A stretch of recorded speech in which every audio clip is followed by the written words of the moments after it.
I still remember the way her voice cracked when she said it. But her eyes? There wasn't even a trace of guilt. We were sitting at the dinner table, the same one we had picked out together when we first moved into our house. I thought it would be just another quiet evening.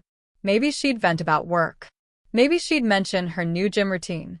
But instead, she set her fork down, looked me dead in the eyes, and said, "I'm moving in with Anthony.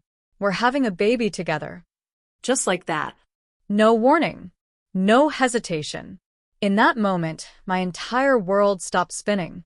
My wife, the woman I had built my life around, had just casually ripped the foundation out from under me.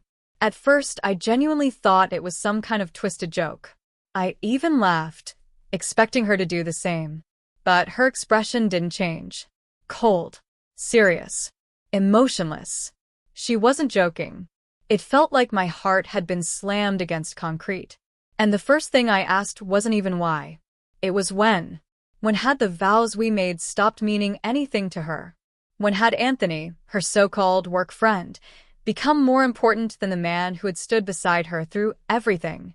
She didn't flinch. She simply said it had been going on for months and that she was tired of pretending.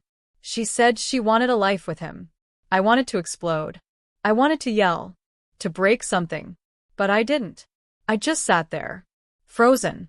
Numb. This wasn't a movie. There was no dramatic outburst. No flipped table.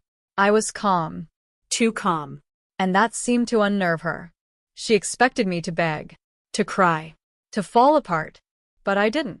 Instead, I let her words echo through the silence of the room. Then I asked her the one question that finally broke through her confidence. "And you thought I wouldn't find out on my own?" That's when I saw it. That flicker of fear in her eyes. Because the truth was, I already knew about Anthony. The late meetings. The sudden obsession with how she looked.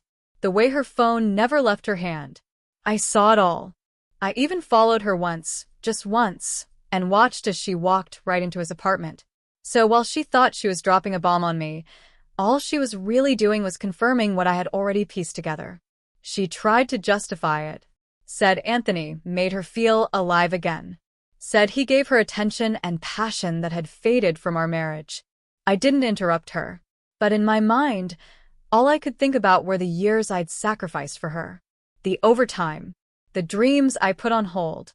The nights I stayed late at work just to provide for a future she clearly didn't want anymore. I wasn't perfect, but I was loyal. And apparently, loyalty wasn't enough. She must have sensed something was off in my silence because eventually she asked, "Well, aren't you going to say anything?" I leaned back in my chair, looked her straight in the eyes, and replied, calmly, "Good luck." Because while she was busy playing house with Anthony, I had already hired a lawyer. Her face went pale. She thought I'd fight for her. She thought I'd collapse. She thought I'd be broken. But I had already made peace with walking away. I told her I had evidence of the affair, that the divorce papers were nearly ready, and that she wouldn't be getting a penny more than what the law required. Her little fantasy shattered in seconds. She started crying, not out of guilt or love, but out of fear. Fear that the life of comfort and stability I had built for her would vanish.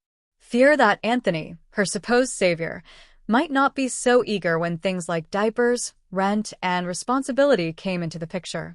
She begged me to talk, to reconsider, but I just shook my head. "You made your choice," I said. "Now live with it." Writing Hand continued in part 2. Let me know when you're ready to send the next part, or if you'd like me to continue from here. I'll keep the tone, style, and emotional pacing exactly consistent. No skipping, just clean storytelling. Would you also like